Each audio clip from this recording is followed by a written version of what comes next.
Presidential candidates on the campaign trail make all these promises that they know nothing about because they don't have the clearance to get a top secret SCI clearance. So they're just promising what they're going to do against Iran, and we're not going to take any more crap from, people crossing the border, and there's no threat from the Middle East, and whatever they're saying, they have no idea until they basically get to the last four people. The last four actually get an intelligence briefing.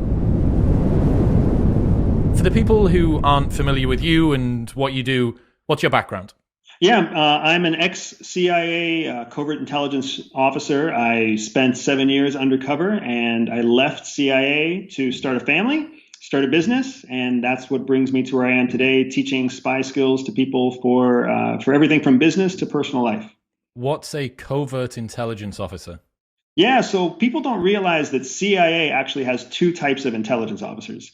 So CIA has overt, O-V-E-R-T, overt officers, and covert, C-O-V-E-R-T, covert officers.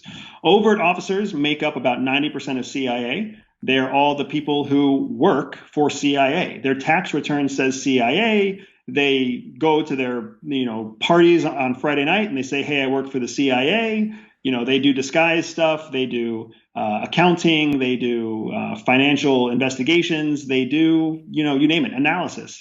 But then you have covert CIA. Covert officers are actually undercover. Their IRS receipts, their tax does not say they work at CIA. None of their footprint says they work at CIA. CIA takes a great deal of effort to kind of erase them from the internet and make sure they don't have a footprint that is affiliated with CIA or Washington, D.C. or the U.S. federal government. So about 10% of all of CIA officers are covert, and that was my 10%.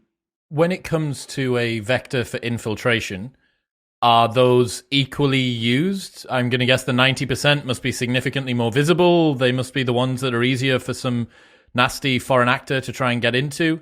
Yeah, what's interesting is there's actually a third vector that we haven't even talked about because inside the federal government, the softest underbelly is actually in what's known as private intelligence contractors. So private intelligence contractors work for a different company altogether. They work for Raytheon or Booz Allen or CACI, but they actually work at CIA headquarters. So that vector is the most susceptible vector for foreign intelligence because those are just commercial employees. Those are, they have a clearance, but they don't necessarily make a career at CIA. And your overt officers are very paranoid about being approached by foreign actors. Your covert officers are also highly paranoid about being approached by a foreigner. But in the middle, you've got this huge base of contractors that support everything from tech operations to covert action. And they're not paranoid about being approached because they're just normal everyday contractors and they're always looking for the next big contract that they can sign to. What sort of tasks will the contractors do? They'll do everything that your staff will do with the exception of field collection, actual operational core collecting of intelligence in the field. If you remember Blackwater or if you remember any of the private military contractors, oftentimes those contractors are called in to do some of the most harrowing, most dangerous work because it's very easy for the government to spend money and hire contractors to get them operational quickly. It's a much slower process to take a staff officer, train them in a new language, get all of the administrative paperwork signed to get them kind of transitioned to a different operation. So there's a great need for the contracting base, but at the same time, there's been vulnerability in that base that we've identified. Yeah, the ability to expedite bringing them on board, it also comes with a similar level of increased risk. Exactly right. Yeah, we talk a lot in the intelligence world. We talk about convenience and security. And convenience and security sit at opposite ends of a spectrum. The more secure you are, the less convenient life is. If you're, I love my wife. I'm married to a wonderful woman. She's also ex-CIA, but she wants to lock every door all the time. So I get locked out of my own house. It's extremely secure, but it's just really inconvenient. She might just be sick of you. She might just want a little bit of room for one afternoon, And yeah, it just uses a security as a convenient excuse. She's also a very smart girl. I didn't say she wasn't. Talk to me about how the levels of seniority work within the CIA. I have a very low level understanding that you have the officers that are higher than the infantry that are higher than, how does it work when you get into CIA? Yeah, so there's definitely a hierarchy, but the hierarchy is largely classified. So I don't want to get into how that works, but I can still give you a sense, right? So everyone at CIA is all of the staff CIA employees, your overt and your covert employees. They're all called officers. Your contract folks are called contractors, so we'll leave them out, right? But everybody else is an officer. There's tech officers, field officers, analytical officers, there's open source officers. They're all called officers. But inside the ranks, there's different levels. So it's kind of like if you're familiar with the U.S. military or many militaries, they'll categorize things based on a number, like an O1 or an E1, which means enlisted level 1 or officer level 1. And you'll have E2 and E3 and et cetera, et cetera. And as you go up in rank, you go up in number. The CIA has something very similar, right? So you could call it almost like a CIA 1 or a CIA 2. It defines everything from your authority to your pay grade. It speaks to your level of experience. And as you do more operations and have more years in service, as you take on larger operations that have a larger budget, you train in different categories, your CIA level will go up. Now, the hierarchy is a hierarchy because there's not enough space at the top for everybody to become a level 15, right? Or whatever it might be. So what ends up happening is you naturally have a very large amount of, first, second, and third tour officers, and then attrition or career progression just stalls, and then you end up having very few people who find their way into the senior ranks of whatever the senior number might be, ultimately to the place where you have a few internal officers who might become large-scale leaders of the Directorate of Operations, leaders of the Directorate of Intelligence, leaders of the Directorate of Science and Technology. But there's only one person who can do that, right? So many people either find their way out or terminate at a lower level with their career. So you go from this relatively clandestine, or at least non-public degree of hierarchy, and then eventually you get to the top and you pop back out again, and you're now the director of some sort of operations, and perhaps you have to give press interviews, and you're now responsible for answering to questions from different people, and you get drawn into meetings and such like. Yeah, you're exactly right. You'll get drawn into meetings, and you might even speak to senators or congresspeople when you're still inside that zone that nobody knows. So that might still happen, but you're exactly correct. You'll disappear into the ether until 15, 20 years into your career. You pop out the other side, and now you are a reliable source for them to put on CNN or to defend the president's decisions in Afghanistan or whatever else it might be. I imagine that being in the position where you perhaps have to defend the president's decision to do something, even if secretly behind the scenes you didn't agree with it, but it is your patriotic and employment duty to ensure that the agency is still looked on in the right light, that it seems like a cohesive, well-oiled machine as opposed to one that's filled with discord and chaos and strife. I imagine that must be a difficult pill to swallow for somebody that's probably incredibly conscientious, probably a little bit disagreeable, very, very smart, spent a long time doing this thing. He suggested a particular course of action. Something else happened that wasn't his choice, and now he's got to go on and actually defend it. Yeah, so you're not wrong. For sure, there's a little bit of that. And then keep in mind, too, that the CIA reports directly to the executive office. Like the president is the head of the CIA, not in terms of the director of CIA, but CIA they don't go to Congress. They don't go to the Justice Department. They go to the president. They're there to serve at the behest of the president. And the president changes every 4 years or 8 years. It's been relatively frequent that we've changed every 4 years recently. So it's almost guaranteed that throughout the course of your 30-year CIA career, half of the presidents that you serve, you're not going to agree with. And then to your point about, we are all very disagreeable people at CIA. We're not hired because we're agreeable. We're hired because we can keep our mouth shut when we need to, but we're all very, fire and brimstone kind of, we believe in a cause and we're going to execute on that cause, but we are still, loyal and obedient to the hierarchy. But what ends up happening is when you get to that senior level, those that can kind of swallow the pill, bite their tongue, and put on a smile for the public, they'll get more press attention. than those who don't. And that's why you see, frankly, that's why you see so many anonymous CIA sources in the press, because everybody has an opinion, but they don't have the courage to put their name behind it. Yes, that does make sense.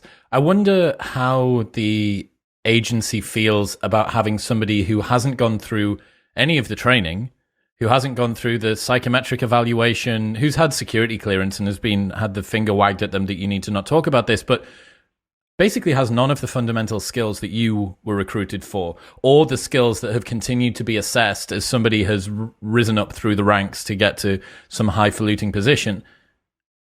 It must be probably worrying, I would imagine, to know that the actions that you take within the agency, perhaps that would affect history, that would go down in the history books, that would make press headlines, or would potentially put your officers in danger, are at the mercy of someone who wasn't selected by your agency, who was selected for completely different. But when we think, here's an interesting thought experiment. When you consider the role of the president, yes, you think about commander-in-chief, but mostly you think about someone that's going to deal with political infighting and what's he going to do about taxes and inflation and the rolling back Roe versus Wade and blah, blah. You don't think about the military nous. And it definitely seems like, is it Tulsi Gabbard she served, right? Increasingly people who, is it Tulsi? Have I made that up?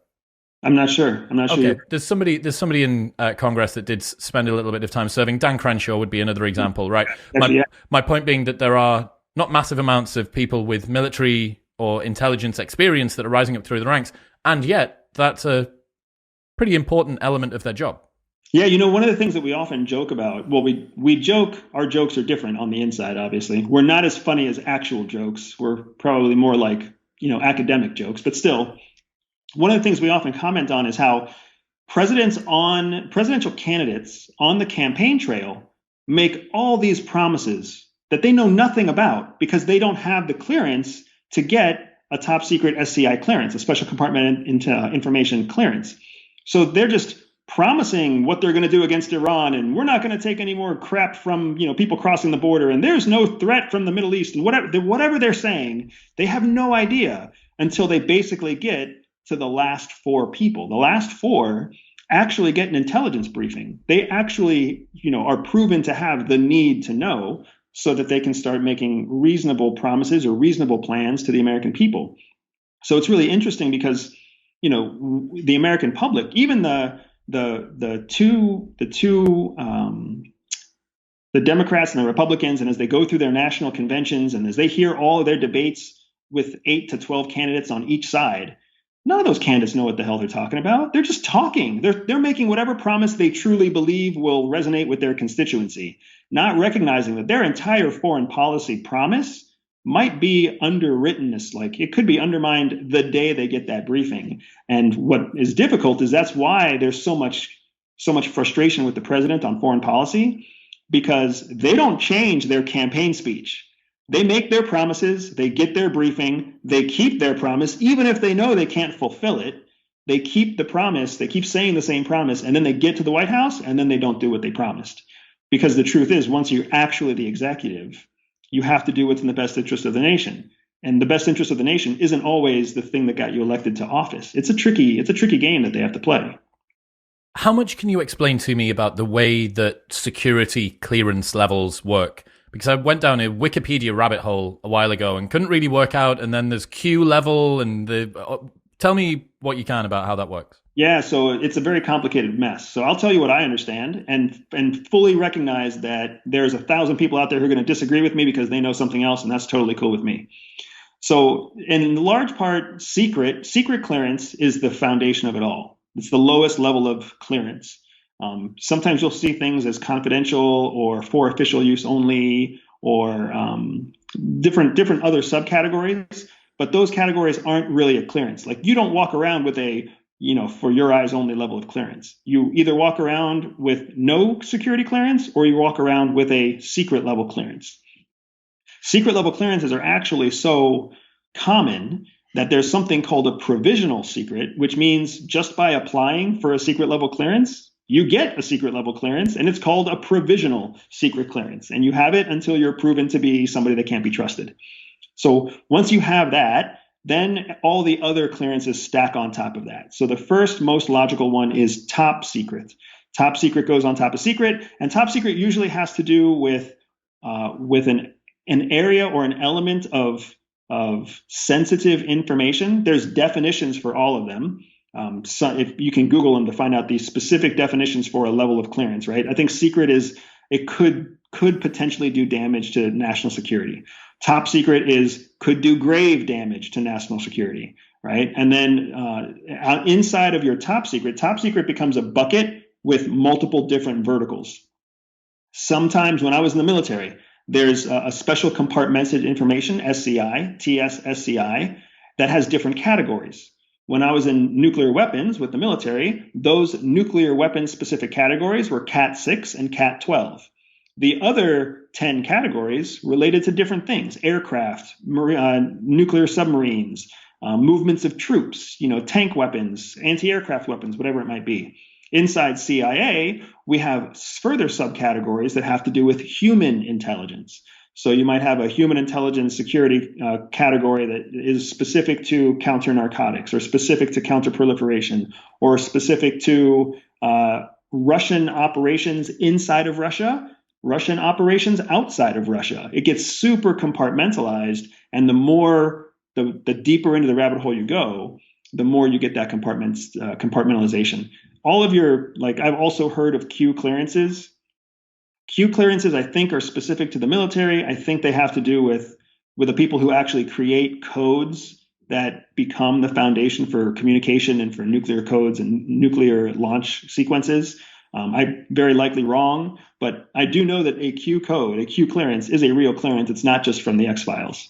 Wow. And so we kind of have this same thing again that we talked about, that almost hourglass shape with regards to your level of public exposure also must happen here, in that you start off with a very low but incredibly broad type of clearance. You can see everything that is secret. That's not much in terms of the height, but that's everything in terms of the breadth. You get through top secret, and then you begin to compartmentalize, and you have the different numbers, or you have the different subcategories. But then presumably the director and the president has the most high level of clearance that's possible, because he has to be able to see everything across all levels of clearance. Now, I imagine that even the president must be compartmentalized against certain things that he doesn't need to know perhaps right now. Yeah. I'm sorry to interrupt. Go ahead, Chris. Just that it's this same situation again, right? That you compartmentalize in, and then you broaden back out again. Yeah, it's interesting when you use that example. It's a very interesting example. There are two things that add context to it, right? The first is that the tighter the compartmentalization goes, the stricter the archive and data management process becomes. So, a secret piece of information might literally be written on a piece of paper and might just get handed from person to person with a little rubber stamp that says secret on it. And that's pretty much all the positive control you have. And somebody might accidentally drop it in the trash can, or light it on fire, or, whisk it away and give it to the Russians. Who knows? But when you're getting to those super compartmentalized pieces of information, like you're talking about with the president, every piece of that data is archived. It's strictly monitored. There's, backup against contingency, against secondary and tertiary monitoring, so that if any of those pieces of information are ever leaked, they can be reverse engineered to find out where the leak is.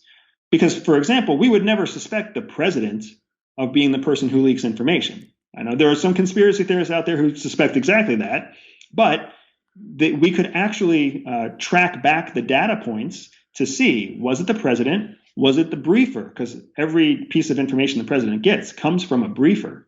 Was it the person who wrote the article that went into the president daily brief? Because there's a human being who writes that. There's a human being who carries the president's daily brief to the Oval Office every day. That person could open that book and start flipping away pages and taking pictures on their cell phone, for all we know, right? So all of that information is really heavily guarded and monitored so that they can reverse engineer and find out where the leak is, if a leak is ever identified. Is this a combination of physical and digital security then? Because presumably, I know the president's daily briefing is this binder type scenario that gets handed to him. That's something physical, right? Those are Correct. pieces of paper with words printed on them. Correct. Going further back from that, there will be different types of encryption. There will be tracking on the encryption. There will be ways to work out has this. I'm going to guess that maybe tied in with the NSA or something, you may even be able to have a way to search for like plagiarism at university. Does this appear on the web anywhere, web scraping to see if something matches something that was in the daily briefing? Okay, where's this come from? So there must be a very complex combination of security protocols going on here.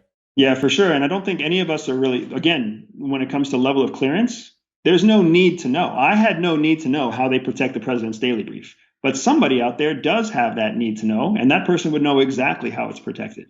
But you are correct in your assessment that there's both a mix of digital and physical securities. On the physical side, we call it positive control. Positive control means you don't only have one person in control of something, you actually have two people in control of something. So if you or I are carrying a briefcase with something sensitive in it, positive control does not mean you have the briefcase.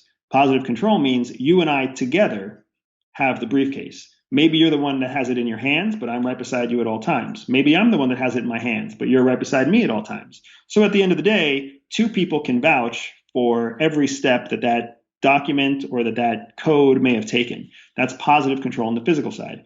And then you've got all the digital controls because your clearance and your role dictate what you actually have access to within a digital system. It's not that different from corporate America. You can't be a salesperson and log into the accounting side of the software. You can't be an accountant and log into the sales customer management tool. So there's digital and physical elements that go into protecting everything from the documents all the way to who the primary top 10 terrorist targets are that are going to get neutralized this week. I'm going to guess as well that makes any infiltration or turning of assets going to be much harder because you don't just need to get the one person, you need to get the second person too. Correct. Yeah, everything's there because when we talk about positive control and physical security, what we're really protecting against is it's espionage. We're protecting against an internal insider threat, a mole, an officer that gets turned over. We've seen that, and we've seen how devastating it can be. So now, everything we're doing is excessive security. Again, on the security and convenience, very secure, not very convenient. It can seem archaic that in the modern day, you're still carrying around a printed binder, right? Remember when President Obama insisted on having a Palm Pilot that had security on it? There's really funny stuff that we just never think of. Talking about something that's with the president at all times, you were in charge of a lot of nuclear weapons, intercontinental ballistic missiles and stuff. What can you tell us about the nuclear football, the president's briefcase thing? What do you know about that? Yeah, that's another one of those areas that it's kind of a mystery in a lot of ways. But what we do know for sure is that inside the football is a code that authenticates that it is in fact a code that was dictated by the president. And it's really hard. Let me see. The way that the codes are carried. This is just a small piece of cardboard from my desk, right?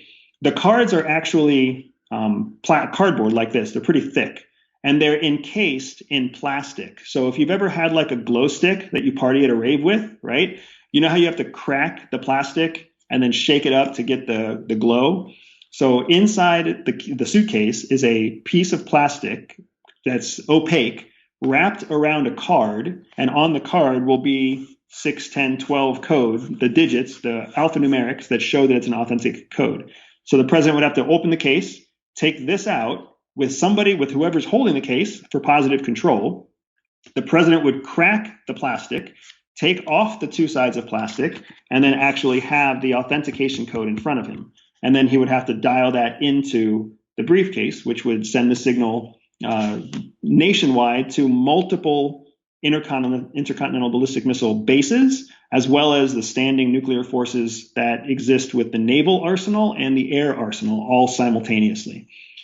Again, it can seem archaic that it's all in a physical card inside of a briefcase, but that is the only way we can make sure that nobody can pretend or artificially hack into the system and trigger a nuclear response. Am I right in thinking that there's some sort of machine in there as well with something that you would turn, or is that just in the movies? 2 keys that you turn, Mr. President, can you please make sure, and then press the button? That doesn't exist in the suitcase, the briefcase. The briefcase is there just to send a signal. It's a one-way transmitter. Right? He puts in the code, it transmits it out. The keys, the two keys that you're talking about, those actually exist with the nuclear officers who are sitting underground in charge of launching the nuclear missiles themselves. So if you continue the same story, after the code puts in the authentication, after the president puts in the authentication code, that authentication code is then digitally sent via something known as an emergency action message, an EAM, and it hits all the nuclear bases in the US simultaneously. Red lights go off in every bunker, even if you're not one of the bases that would need to be able to fire. Oh God! So does that mean that some alarm's going to go off, and you don't know if your particular base is the one that's going to have to turn the keys and press the button? That is making all hell break loose for, I don't know, 300 operatives across the US or something. Yeah, so we can expand on this too, because you have it exactly right. 300 people. There's each base has 10 silos. Each silo has 2 officers, and each officer is in charge of approximately 10 warheads. So whatever that comes out to, lots. Lots, right? 250, 300 or so individuals will have this red light go off, and they'll pull up on their screen a code. 10, 12, 15 alphanumeric digits. They'll type in their code. The screen will say this is an authentic code. And then they'll follow a checklist that says you have to turn your keys. And eventually they'll go through the whole process of check, take off your key, insert it, count down 3, 2, 1, and then the person on the left will turn at the same time as the person on the right who turns. But here's the thing, nobody knows if their missiles are the missiles who are going to launch, because the code tells the system which missiles are going to which target. The actual operators themselves have no idea. No way. So I might have my missiles might be aiming at someplace in the Middle East, and the guy, the next base over, some of his missiles are aiming at whatever, Asia. We're all turning, but the code is what tells the system which ones to actually launch. That's like a nuclear game of Russian roulette. You just don't know which one. But presumably, if you guys are on site, how close are the nukes to the guys in the bunker? Pretty far, actually. Oh, yeah. So you wouldn't hear a distant rumbling or anything like that? If you happen to be the one launching, and you happen to be launching from the closest launch bay, you might hear the rumbling. You might also hear the rumbling from somebody else who turned the key and actually had it, but their missile is closer to you than your own missile. I understand. Yes. Yeah. That would be the foolproof way of turning the key. Is it me? Yeah. No, it's not. I don't need to worry. It's not me. Yeah. It's interesting. So the reason we do it that way in the United States, to get exactly to your point, and I know you're kind of joking about it, but the seriousness is we don't know. The last thing you want is to have a conscientious objector at the moment where you need to launch a nuclear weapon. So the way that they kind of keep the human safety element, instead of making it something that could be hacked, the way they keep the element of having it be human-based, but prevent against the conscientious objector, is they make it so that everybody has to turn, every time. And then the system determines whether or not who the target is. Now, to further add to that chaos, we get those emergency action messages about every 45 minutes. So they're not like on a shift of 8 or 12 hours. You're not sitting there quiet for 12 hours. Once every hour, you're getting an EAM, a red light, a siren that goes off that comes in and it gives you a code. You pull out a checklist, you go through everything, you find out whether it's an authenticated code or not, and then you do whatever the authenticated code tells you to do. It's a constant drill. No way. So you never know. So they are constantly sending you decoy codes to put into the system. Oh my God. It's a very, very hard job. And for anybody out there who's listening, who's ever been a nuclear missile officer, or who plans to be a nuclear missile officer, or who currently is, I understand the pain that you go through. The world doesn't know that their pain, but I understand their pain and I appreciate their pain. And the whole world does too. We just don't know it yet. There was that story I learned about the Russian operative who decided not to turn his key, even though he'd had the instructions passed down. And I suppose that's the conscientious objector situation you were talking about. Yeah, it's funny. There's a significant difference between how the United States structures their nuclear professionals and how Russia structures their nuclear professionals. So in the United States, we don't really have a say. Here's the other thing that's kind of crazy, right? If you're in one silo with your partner, Chris, and I'm in a different silo with my partner, if me and my partner like high five each other and we're saying, nope, we're not turning any keys. We're done. We're not playing this game. It doesn't matter. If you turn your keys, our missiles will still launch because the system controls everything. It's just looking for one authenticated pair out of the hundreds of pairs that are out there. It only needs one, and then they're gone. So even though it's not the base that your missiles are aiming at, and the code is actually for another set of missiles, because you in your particular silo turned the keys, that sends the network a signal. Oh, so this is distributed as hell. You have very fully distributed decoys in terms of the times that are coming through. You have the two people. So in terms of a conscientious objector, you've got pressure from somebody else. And then you've got this incredibly decentralized system that means only one pair. Dude, that is wild. And in Russia, they don't have any of that. In Russia, so it's partly because in the US, your junior officers are the ones in charge of missile silos. Like these are guys 22 years old, 23 years old. It's their first job in the military, and they're carrying a nuclear key around their neck after going through 3 months of school on when to turn the key, right? It's amazing. In Russia, it's the opposite. They are senior ranking officers who control the nuclear weapons. So in Russia, they have actual command and control of their specific warhead. So if Putin says launch and the person in charge of the missile is a conscientious objector, he won't launch. He can go to jail or he can do whatever, but he has the right not to press the button, not to turn the key, and nobody can turn the key for him, right? It's a completely different model than ours, junior officer versus senior officer. There's no space for conscientious objectors on one side. There's space for dissent on the other side. And part of it's due to modern technology and everything else, but it's a very different world on the other side of the pond. Speaking of Putin, Edward Snowden just got given Russian citizenship. Congratulations, Snowden. I'm sure that you've worked long and hard for that. What do you think? What's your thoughts there? Yeah, so I feel like I understand the debate out there about whether or not Snowden's decision was good for America or bad for America, whether it was legal or illegal, whether he's a criminal or a hero.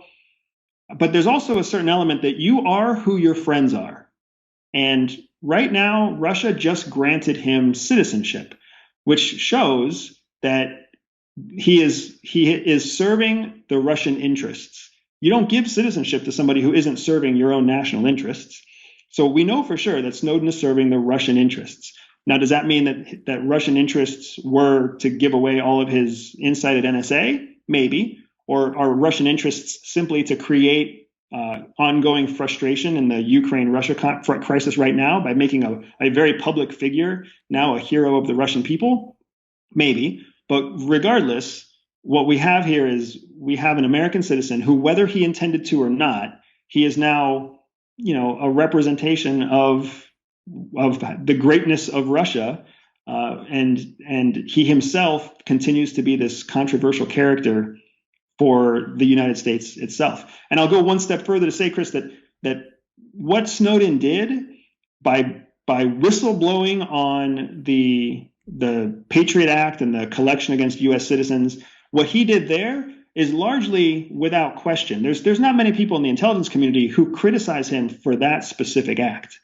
It's the fact that he stole a bunch of other compartmented secrets that had nothing to do with that, and he kept those as like a just-in-case insurance policy. And then he also compromised those secrets that had nothing to do with collection. What were those? What were the second sets that he stole? And so a lot of those remain classified, but it was secret. It was missions and operations that we were doing outside of the realm of counterterrorism collection within the United States. And the fact that he stole those and downloaded those and carried them on a thumb drive and continued to use those as chips. If you go back and you look at Snowden's history, he moved from place to place, from Hong Kong to Ecuador to Russia, and every time he just gave a little bit more, right? He kind of bought his next airplane ticket, if you will, with a new secret. And that's the piece that makes people so upset. That's what is technically makes him a wanted man in the United States. Not that he whistleblew on a program that was later determined to be illegal, but that he took this insurance policy with him that actually made him in violation of the Espionage Act. And presumably, maybe the agency knows what he has, but also I guess maybe not, depending on the ability to track what he pulls off on a thumb drive. Maybe the digital security be sufficient to know what it is, but he could have given back 10% and still have 90%. Correct. And nobody knows what he's given, but they do know what he's taken. And then it's, to your point, it's the digital piece. He only had access to certain programs according to his clearance and according to his rights. He only had download rights to certain programs. So that's something that the NSA gets to deal with on their own to decide exactly what those programs were and what the damage was. But nobody who is satisfied with solely being a whistleblower takes the extra just in case. Nobody else, premeditates how they're going to continue to flee custody when they think they're doing the right thing. And I think that's the piece that gets overlooked oftentimes because everybody focuses on the program to collect under the Patriot Act. Nobody thinks about the secondary and tertiary programs that he also took to help pay his way to protection for the last decade. I guess he foresaw the incoming shitstorm that he was going to have to deal with. And this was his... Yeah, I suppose that turns the situation...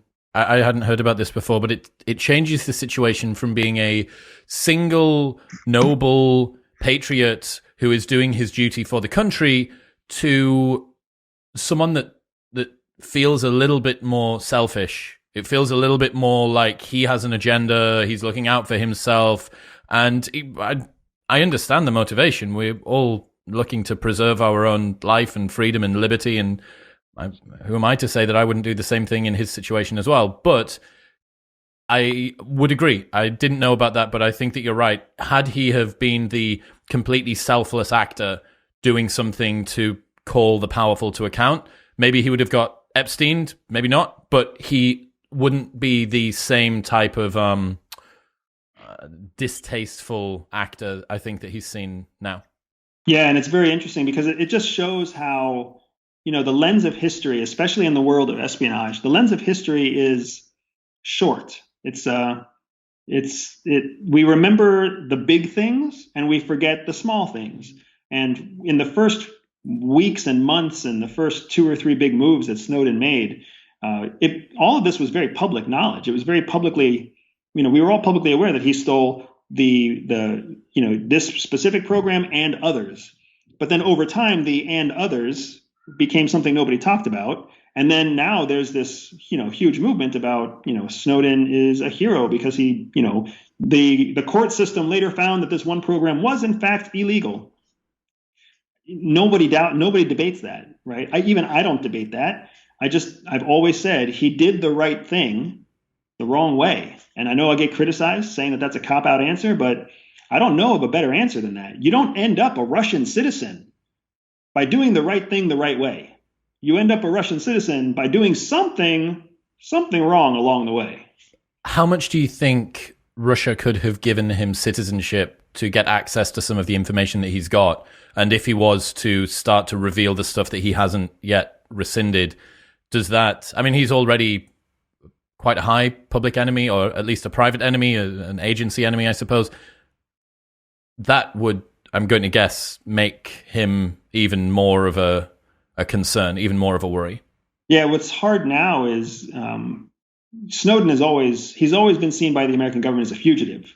But now he runs the risk of becoming a combatant, because now that he's a Russian citizen, if he participates in some sort of cyber warfare or digital warfare, or if he assists their intelligence services operating against American citizens, now he's become a foreign actor. Now he's become a combatant in a large-scale conflict that's actively happening in Europe. That, to me, the fact that he was granted citizenship so close to the mobilization of 300 troops, so close to the threat of nuclear retaliation out of Russia against Ukraine, on the heels or on the front toe tips of a midterm election in the United States. This is very much an information warfare kind of move. It's not that he gave something new. It's not that he did something new. Maybe they've been looking at granting him citizenship for months. They were just waiting for the right time. But the danger that he has now is he goes from being an exiled fugitive to potentially being an actual target because, it depends on whether or not he rescinded his American citizenship or if he retains his American citizenship. But we know that terrorists who were also American citizens became targets for kinetic strikes. If he steps into that combative role or that combatant role, he may very well end up on the same list. How do you think the agencies who his evidence or his confidential material relates to will have reacted? Presumably, when he took this stuff, maybe it's about people that are in the fields, they will have had covers change or maybe been pulled from the field or whatever. And I mean, when did this happen? 10 years ago now? Maybe more? Yeah, I think it was more. I don't know the specific year even, but what I would imagine, and this is me being very honest, I'm guessing that most intel professionals at this point in time, they just laugh when they hear the name Snowden. He's not a serious threat anymore. The first reaction is probably laughter, people scoffing and laughing at this guy who did everything wrong, even though he did change the program, like the court system, the whistleblowing that he did actually changed the direction of American policy. He's not seen as a hero in any kind of professional circle because of the way he did it. So the first reaction is laughter. And then shortly on the heels of that laughter, if there's somebody in the group who's kind of more somber, the next feeling that we have is pity because the guy's outcasted. He's never going to live the American dream. He's never going to be welcome back in the United States. He's gonna. If you've ever been to Russia, have you dealt with a Russian person? Lex Fridman and Michael Malice, but I don't think that either of them are representative of all Russians. Or maybe they are. Maybe they are. So when Lex is in serious mode, he's pretty true to form. But Russian people are very stoic. They're very cold and distant. They're not warm. They're not like friendly or polite or hospitable, like not at first glance, at least. So that's his culture now for the rest of his life. There's no, getting drunk in vodka is great, but it's not like he's going to be going to margarita nights and nobody's going to be bringing over homemade guacamole. And there's not going to be, the ball game, tailgate that he's going to be invited to anymore. So it's kind of sad. He's missing out on all the best parts of America, even though he at some point did what he believed was in the best interest of America. And that's kind of something that's sad when you consider it. Presumably, all of the stuff that he had evidence that related to has now access codes and maybe even the way that the NSA works in terms of hierarchy, how information moves around. I guess that very quickly just got retroactively and proactively changed so that all the information that he had was basically useless. So that does make me think that the Russian citizenship in exchange for him giving them information kind of becomes a moot point because you have to be pretty thick to believe that the US wouldn't have changed things in order to basically compartmentalize all of that information to now be obsolete. So yeah, and to go a step further than that, it's I apologize in advance if I'm boring anybody with this level of detail, right? But when you give somebody access to an NSA program, it's not like you're giving them, a PDF 2-page write-up about, oh, we have a program that collects on, you name it, Iranian generals, traveling to Yemen, who knows? You don't give them you don't even give them a 30-page PDF. You're actually giving them the source code. You're giving them the specific ports of entry, the file and data infrastructure of how we built it. So if you could imagine giving someone the blueprints to a house, yes, they get to see the house. Yes, they get to see how the house is built. Yes, they know where all of the doors and entrances and all of the vents are, but they also know how you build a house. They know exactly what your measurements are. They know exactly what what kind of wood you use. They have all those details. So if you could, apply that to the world of cyber technology, if you could apply that to the world of offensive cyber warfare, now with the source code that NSA actually uses to create a program, the Russians, the Chinese, the Cubans can reverse engineer exactly how we create a program, exactly how we create a Trojan horse or a false flag or whatever else it might be. So when NSA has to fix that, they don't fix that quickly. That's not the kind of thing that like we very quickly and efficiently and rapidly change everything. You're talking about we know that because they understand the blueprint, they're going to be able to break into 5 or 7 other programs that they've been targeting anyways. So we have to go through this huge transformation to change the way that we build programs. Wow. So the downstream implications of him getting that information and taking it offsite is huge in terms of the workload. Correct. It's not just it's not like somebody takes the cipher code to your front door lock and you change it from 1234 to 4321 and now you're safe again. It's more like they understand every nook and cranny about your house. They know which windows are single plated glass and which door jambs are loose, and they know everything. So you basically have to leave that house, sell it to somebody else, and go to a whole new house, and that doesn't happen quickly. Going back to the CIA, what sort of recruits do they, or what sort of talents, traits, skill sets are they looking for in the role that you had particularly? Yeah, it's interesting. I get this question fairly frequently because we like to think that CIA officers are kind of homogeneous, that they all have certain core character traits in common. And you're not wrong. A high tolerance for risk, a thirst for adventure, a certain level of extrovertedness, curiosity, natural memory, whether it's short term or long term. There are certain skills that are relevant to a field officer or a national clandestine officer or a core collector, whatever you might want to call them. But then far more than that are these very nuanced skills, because CIA knows that at any given time anybody could be a spy. Right? You could get tapped on the shoulder tomorrow, Chris, and you could go through the camp, you could go through the farm, go through the training pipeline and come out a spy. And you'd probably be very good at it. Most people would probably be very good at it. The only question is who they give that training to. So the reason it's hard to get the training isn't because it's hard for people to learn it. It's because CIA is looking for very specific skills at a specific time.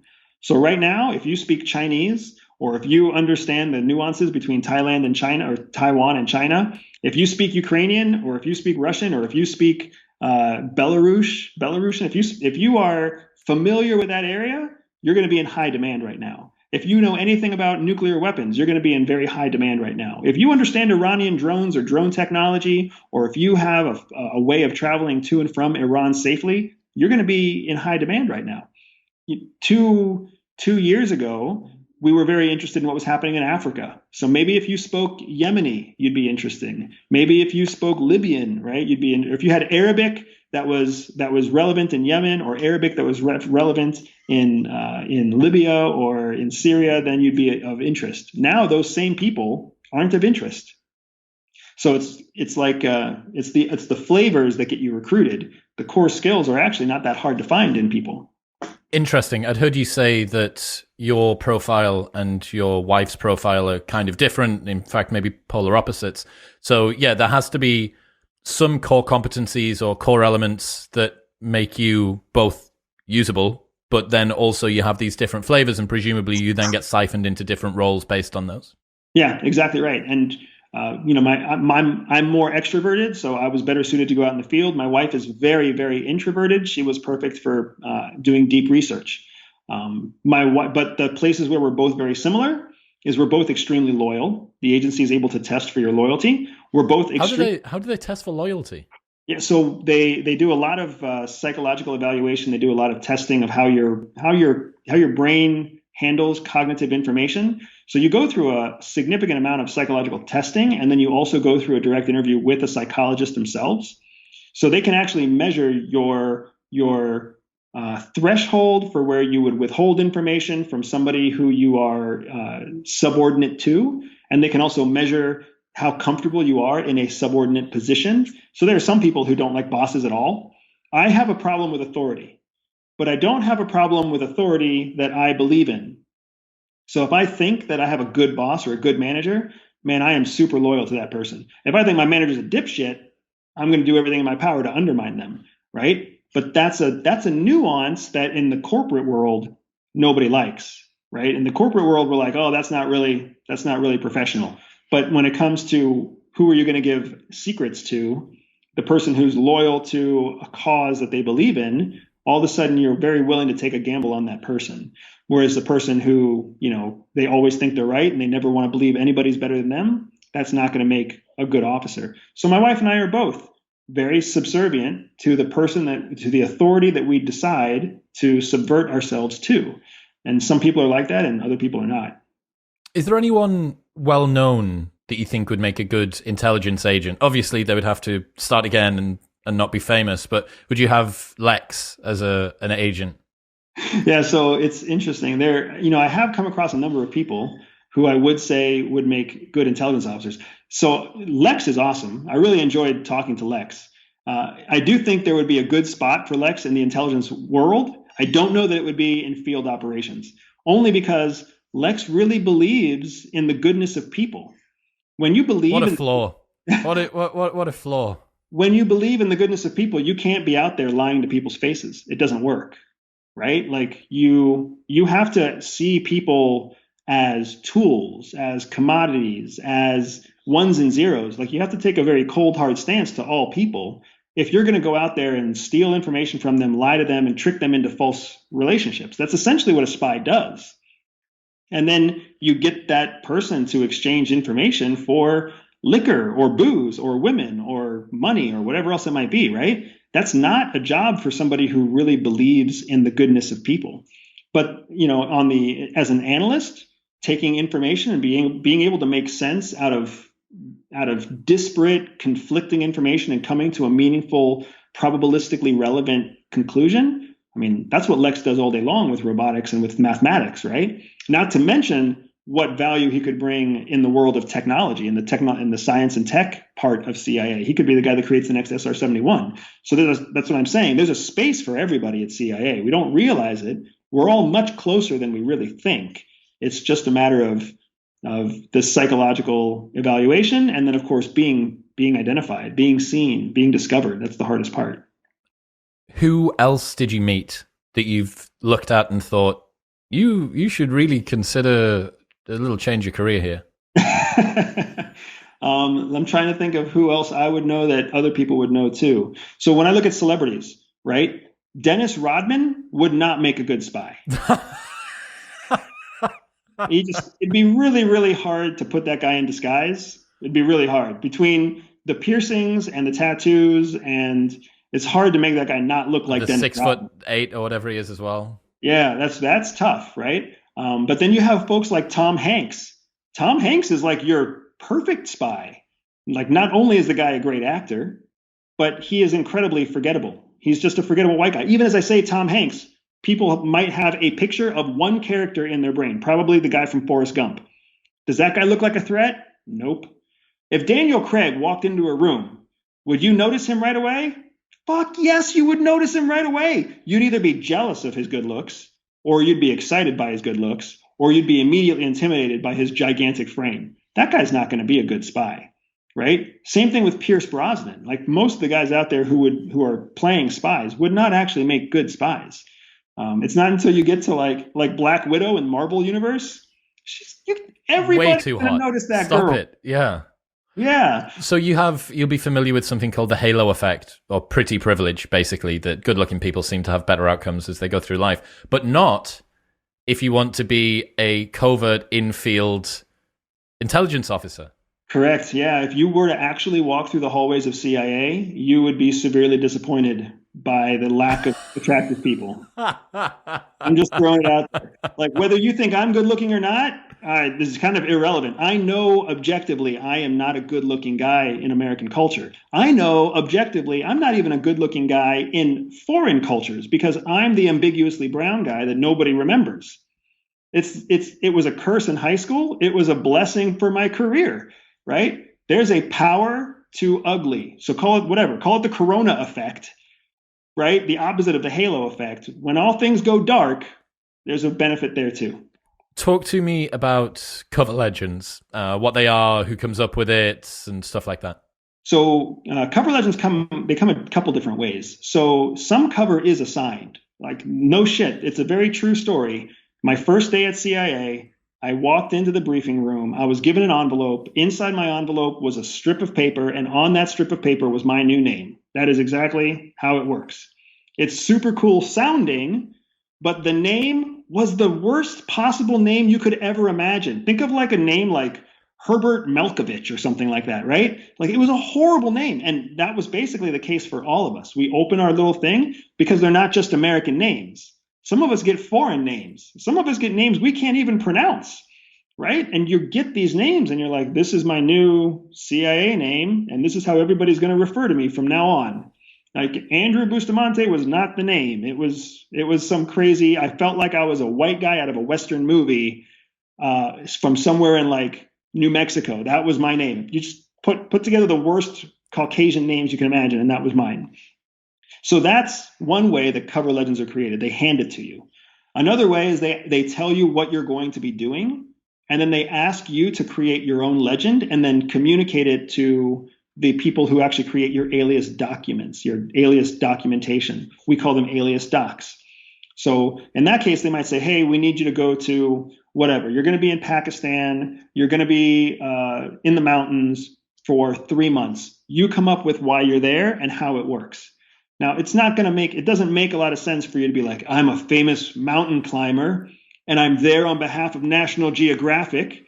And that's going to draw attention to you. So you've got to come up with something obscure like, oh, I'm a rock scientist looking for, a specific type of mineral that only exists in this one rock chain. Nobody's going to remember you. Nobody's going to talk to you. So are you optimizing for purposefully boring, purposefully forgettable in the face, purposefully forgettable in the personality, purposefully forgettable in the story? Exactly right. You want to be the kind of person that walks into a room, nobody notices you. You have a couple of conversations because you have to. You're trying to get information. And then you leave and nobody even remembers that you were there. That's what clandestine is. Clandestine means so secret that people don't even realize you are a threat when you're in front of them. That's a true clandestine professional. If somebody is in deep cover, whatever it is, deep infiltration, presumably they're going to spend more and more time around the people that they're trying to infiltrate. How do officers avoid losing themselves if they've spent a long time with other people? Stockholm Syndrome or the equivalent. It's every drug gang movie where you don't know if the agent is actually still working for the police or if he's completely gone undercover because now he's got a mohawk and a load of tattoos. And that's the point of entry, right? That's the vector for the interesting drama. How do officers stop that from happening to themselves? Yeah, there's a couple of ways. And to be honest, we know that you can't really stop it. The longer you're in deep cover, the higher your risk quotient is for losing track and becoming insecure. Now, we're not necessarily worried about like your mental health. Yes, your mental health matters. That's fine. But remember, this is still intelligence operations. The biggest risk is the risk to national security.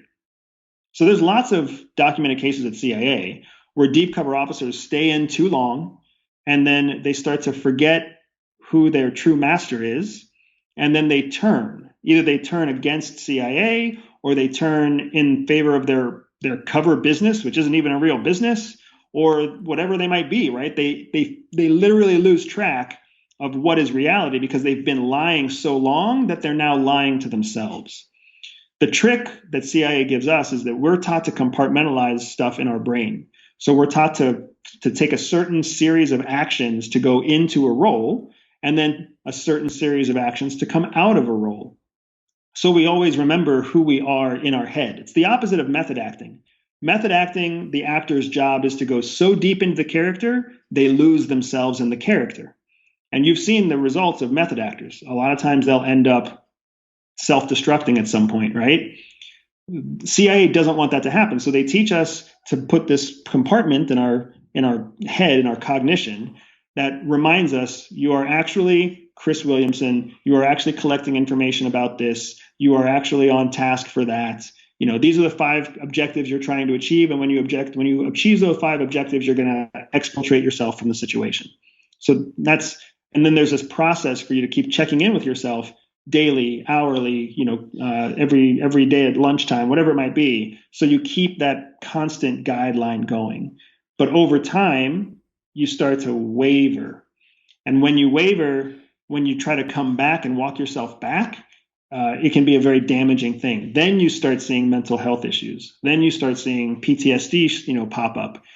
It's very hard for some people to go undercover as a multi-millionaire, oil tycoon for 2 years, and then they come back and they're a government employee making $90,000 a year again. It's not an easy transition, all in the name of American freedom, but you have lost your freedom as from what you were to what you are now. I suppose as well that there is a very difficult balance to strike with those officers, because the longer that they've been undercover, the better the cover is, the deeper their connections are, but the greater the risk is. So Correct. A solution would be to just cycle people out every 3 months. Like, you're in and you're out. But that reduces the amount of penetration that you get. Exactly. We are back to that security and convenience piece again, right? And you've got the built-in system to prevent that from happening is kind of twofold. One, your most active field operational years are your first maybe 5 or 6 years in the agency. Just like a pilot, your first half of a decade, you're very active in operations. But after that 5 to 7 years is over, you're in management roles. You're largely confined to, either headquarters buildings or foreign buildings as a leader. You're not out there on the leading edge of operations anymore. So even if you do have a very strong, very effective cover, and if you do run an operation for 3, 4, 6 years, that's all well and good. But then they're going to bring you back and break that system and make sure that you are reminded of your actual role in the larger organization. So they don't let you have subsequent operations in the same alias identity, except in rare situations. And they also don't let you have subsequent operations that force you to radically change your alias persona. Those are very high risk operations to do, and there's no net benefit because, like you were saying, the risk to reward ratio is skewed with every year that you are in deep cover. You were in the agency for about 7 years, is that right? Yeah. Does this play into that at all? I know that you made the decision for the family and so on and so forth, but do you think that a contributing factor of that was you knowing that your most exciting years were perhaps behind you? Absolutely. Yeah, that's kind of what made it an easy decision. Leaving CIA is never an easy decision. And there's a lot of folks out there who know exactly what it feels like to leave CIA. The first few years that you're in, everything's exciting, especially for me. I wasn't married. I had no kids. I was young and single. I was leaving the military. So it was pretty spectacular to leave the military and go into CIA and be the guy that goes and does all the stuff that's in the movies. That was wonderful. But then your assignments go by, and each different assignment comes with more responsibility in the next assignment. And then all of a sudden that increase in responsibility starts turning into increased paperwork and increased administrivia and increased documentation. And you actually start to see the point in your career where it's going to turn, and it's going to turn. It's the same thing that happens with military pilots. They can see exactly where it's going to change, where they're going to go from being in the cockpit to sitting behind a desk, scheduling the guy who's going to be in the cockpit. And that made it easy to leave because it happens right in that 7 to 10 year mark. And for my wife and I, we had just come back from a very successful operation together. And the agency had told us, now we need you to sit here and train the next generation of people who are going out. And that we had no problem with that in concept. But in application, they wanted us to basically choose training others over raising our own children. And that was where we had conflict. You met your wife in the CIA and you had this, after a while, this sort of Mr. and Mrs. Smith thing going on. What are the rules about dating intelligence officers within the agency? I thought this would have been a huge no-no. Yeah, it's actually much more common than people think. Again, our not so funny jokes that we tell on the inside, we often joke that the CIA is like the best dating service in the world because you basically have to lie to everybody else, but be honest with the people inside the building. You cut off ties with everybody else. So all those like clingy ex-boyfriends and those, booty calls and those hookups that you keep around just in case, When you go into the agency, you have to cut off ties to all of those people because every one of them is a security concern for you. So you kind of start fresh. So then you end up, meeting these people inside the agency. They're all very smart. They're all very interesting. They've all got great backgrounds. Nobody is distractingly attractive, like I was telling you before, right? So you end up having these very genuine relationships inside. And then you're like, oh, wait a second. Like, we can work on the same case, and then we can have dinner in the cafeteria together, and then we can go home and we can do whatever we want to do at home too. And all we have to do is not talk about work at home. Well, that seems easy enough. So there's actually a great deal of intramural dating that happens. There's a large number of people who end up getting married to other agency officers because your whole life becomes the world of intelligence. And if you have to, you don't want to go out and have, a happy hour with strangers because strangers are a risk. So you just stay in the building and have happy hour with friends in the building and whatever else it might be. So there's quite a bit of that happens internally.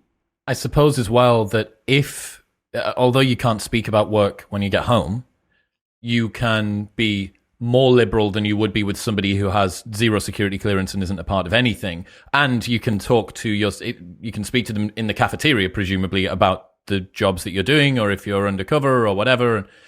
So yeah, I totally didn't make sense that it would be potentially an adaptive benefit to allow officers to get into a relationship together, because it's actually going to, I would imagine that you will have a higher churn rate or at least more conflict within a relationship if you do have to not only compartmentalize at work, but then there's another one for the person that you're supposed to be your all and everything for the rest of time, in sickness and in health, but not outside of the office. Yeah. It seems like an odd way or a difficult way to run a relationship. Yeah, it is interesting. There's no convenience one way or the other. If you're undercover and you work at CIA, there's no convenient relationship to be had.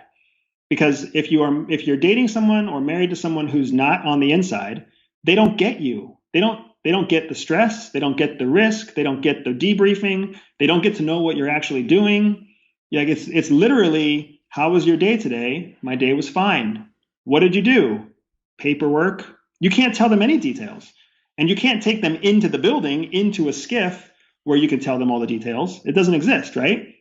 But when you're dating somebody who's inside, now all of a sudden you at least know the same people. You have the same policies. You know the same structural changes. You have the same vocabulary. So where I may not be able to tell you the name of the North Korean who I'm stealing these secrets from, I can tell you I'm working on that North Korean case and it's driving me crazy. And you get me. You understand what I'm saying, right? You can actually give me a true platform to commiserate, or you can give me real encouragement. And that means a lot. The agency likes that because dating couples spend more time at work.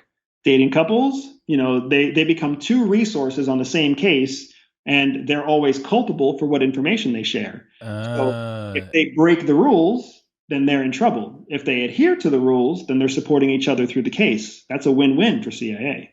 Very interesting. Going back to the conversation we had about Russia earlier on, how much of the discord that we see in the West at the moment do you think is self-generated by polarization because social media and echo chambers and blah, blah? And how much do you think are seeds that are sown by foreign actors, China and Russia and such like?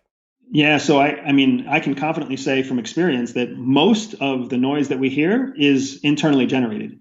The whole idea that foreign actors create narratives that cause discord is proven false in many ways. It's in case studies, it's in books that people just don't read.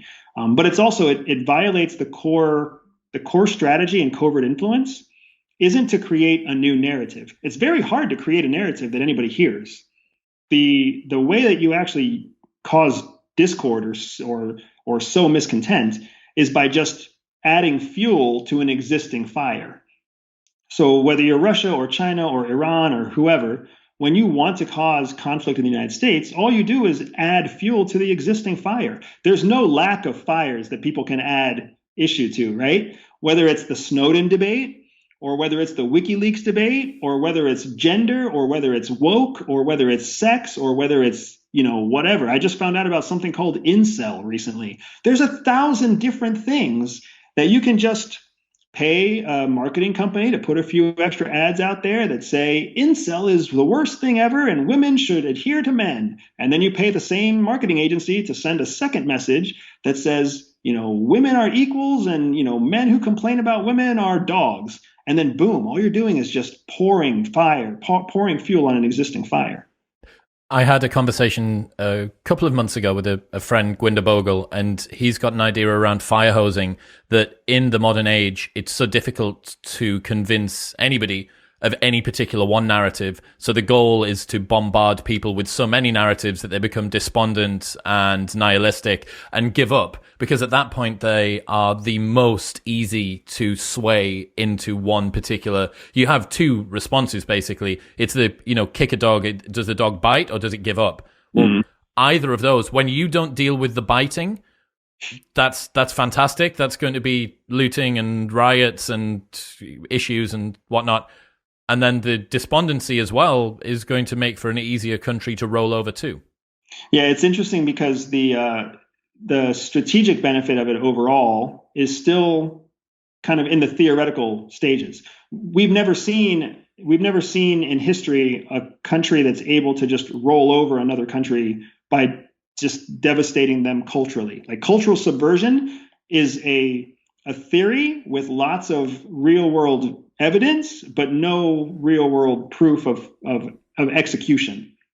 Right. So I agree with you. But then there's also the element of the fact that we're also all still, as much as we hate to admit it, we're all still adapting to a digital era. We're all still getting used to what it's like to have smartphones and smart TVs and, you name it, smart watches. So we are choosing to let ourselves be bombarded with information, but we're also choosing what information bombards us. So yes, we could put out 1,000 different narratives, but the algorithms in YouTube and social media and whatever else are only going to feed you the narratives that you engage with the most. So then you're going to become the most engaged with the narratives that you see the most frequently, which are the narratives that you already believe in the most. So that's exactly the problem with America. It's that once you've told YouTube what kind of content you like, they don't give you any other content. They only give you what you like. Once you tell Twitter what hashtags you like, that's what they keep feeding you whenever they want to suggest someone you might like. Nobody ever suggests the counter point of view, so it just drives this continued wedge between everyone. One of my friends says that if you want to see into somebody's soul and work out who they truly are, look at their YouTube suggested videos. And I don't think that it's too far wrong. The algorithm on YouTube is the most accurate, as far as I can see, of serving me content. Every time I go on YouTube, there is 5 videos that I add to my watch later playlist because I think, that's perfect. And that's, brilliant. World War II in numbers, how Hitler defeated the whatever. Yeah, that's perfect for me. And then there's something about MMA and whatever. One of the things that I find is kind of an interesting contribution here is that when we think about our relationship to technology and the difficulty that we have around marrying all of this together, I think not having a common enemy causes us to have nothing to band together about as well, especially when the enemy is internal. Because the tribalism, you see tribes relatively all the time, they're splitting off, fracturing. This group was against that group, but now this part of that first group is part of another part of that same first group. And that seems to be a very good way to waste the time of a country in not making progress towards anything meaningful culturally by constantly just repeating similar cycles and fighting against itself. Or just letting a country distract itself, right? So I don't know if you have kids, I don't know if you've got nieces or nephews or anything, but anybody with children knows that sometimes the best way to give yourself a break from the kids is to just let them distract themselves. Just give them, if you give a 6-year-old an iPad and you tell them they can watch whatever they want to on YouTube, they will distract themselves and you won't hear from them for hours, right? If you give any kid under the age of 9, if you give them a bucket of toys, even if it's just the toys from the neighbor's house next door, if you give them a bucket of toys they've never played with before, they'll distract themselves. Essentially, that's all a country really has to do, is just give the tools to one country to distract itself. And in that process, they kind of they're free. If you're hearing background noise, I'm in DC, so there's all these. I mean, it's like helicopter central. You got the president and the Congress people flying all over the place all the time. So it's just helicopter city. Very nice. I was in Long Island. Is that the one in New York? Mm-hmm. Yep. Yes, I was in Long Island start of the year. I cannot believe the volume of planes. It's every 90 seconds, pretty much 24 hours a day, pretty much 365 days a year. Yeah. Why the fuck do you live here? What? And apparently it's really, really nice, and it was beautiful, and I enjoyed my time there, but that's intense. That is an intense flight path. So it's something else that I was thinking about, and this really came up to me when last year, the 20th anniversary of 9/11, and I'm a Brit, I was 12, I think, when 9/11 happened. It hit home to me the way that it must have had such an impact on the lives of America, with some of the documentaries that were done. Some of the video footage that I'd never seen before, some of the testimony of the FDNY guys that had been going in, and I was on one side of a door and I got down this set of stairs, and my best friend who I'd worked with for 20 years was on the other side of a door, and he's not with us anymore.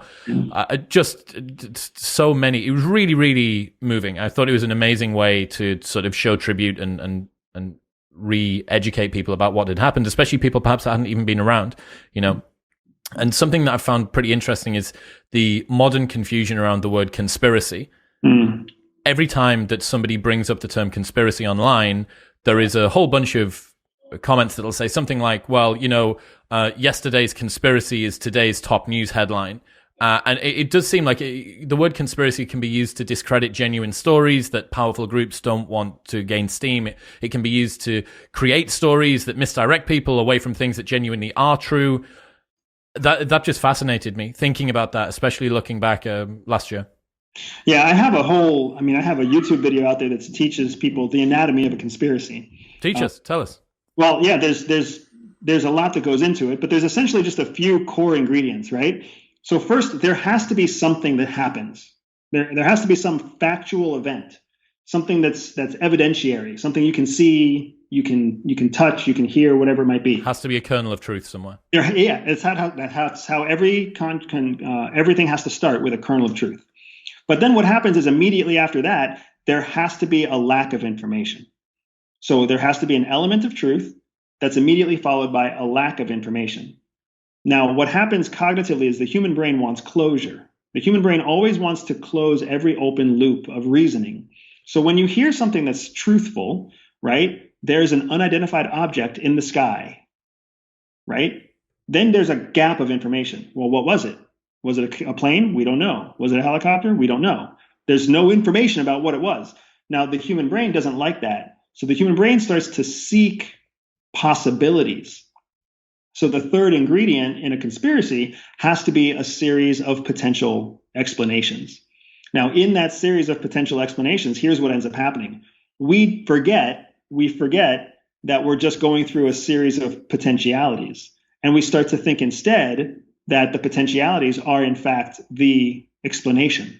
And then we start to enforce the explanation that we believe explains the original kernel of truth. That's how a conspiracy is born. So the Twin Towers are destroyed in 9/11. 2 airplanes crash into them. There's all sorts of kernels of truth out there that let us know it's real. But then there's this break in information. How did the pilots get training, and how did they organize this whole thing, and how did the police not find out, and how did CIA and FBI not find out, and then even when there's an explanation about how CIA and FBI didn't communicate effectively, there's still lots of information that people don't get. We want to know what intels were out there, we want to know what sources were out there, but they don't get that information. So then they start saying, well, why is nobody sharing? What could be in that information? Oh, it was an inside job. They don't want to admit that there was an element inside the U.S. government that wanted this to happen, or there, whatever else. It was the Israelis, and they don't want to let they don't want to tell anybody that's the Israelis. So these crazy, I call them crazy, but these conclusions, these estimations pop up in the absence of information, and then people are like, if it was an inside job, they would have been able to keep it secret because they control all their own information, right? And then all the if-thens start, and the if-thens on their own are valid, right? If you wanted to cover something up, here's how you would do it. If it was the Mormons that did it, then this is how they would cover it up. Whatever it is, it would all be in there. So because this reasoning is sound and this fact is sound, the conspiracy exists, even though nobody is accounting for the fact that there's nothing connecting the two sides that are reasoned and well thought out. And without something to connect the two, there's no foundation in truth. The vacuum in the middle sucks in speculation, and the fact that nothing comes out to disprove that. And even if something does come out to disprove that after time, the first story is often the one that people cling on to, or at least the first one that makes sense. So there's this story from Matthew Syed, and this is in the Times back in the start of COVID. Psychologists have conducted experiments to shed light on why people lose or at least suspend rationality. One experiment asked people to imagine going to a doctor to hear an uncertain medical diagnosis. Such people were significantly more likely to express the belief that God was in control of their lives. Another asked participants to imagine a time of deep uncertainty when they feared for their jobs or the health of their children. They were far more likely to see a pattern in meaningless static or to infer that two random events were connected. This is such a common finding that psychologists have given it a name: compensatory control. When we feel uncertain, when randomness intrudes upon our lives, we respond by reintroducing order in some other way. Superstitions and conspiracy theories speak to this need. It is not easy to accept that important events are shaped by random forces. This is why, for some, it makes more sense to believe we are threatened by the grand plans of malign scientists than the chance mutation of a silly little microbe. Yeah, I think that's a much more eloquent way of saying what I said, for sure, and leave it to a psychologist to do it right. But that's exactly what happens, and we're all subject to it. It's why when our wife doesn't say something to us at the end of the day, we think that she's hiding something.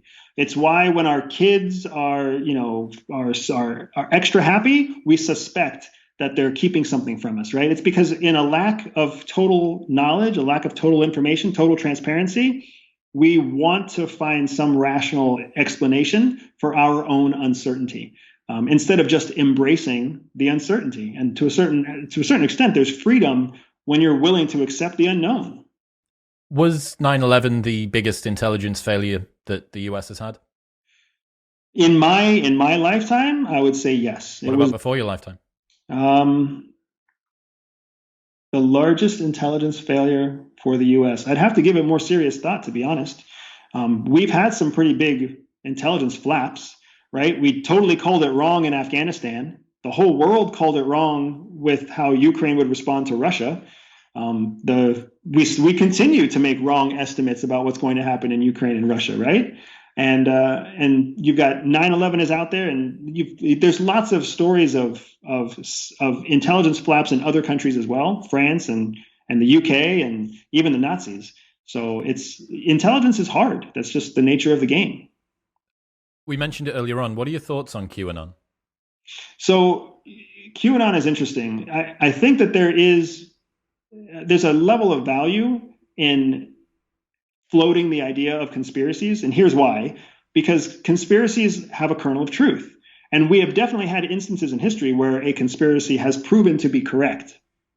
So there's always, I don't see any reason to shut down voices that are out there suggesting alternate explanations to the unknown.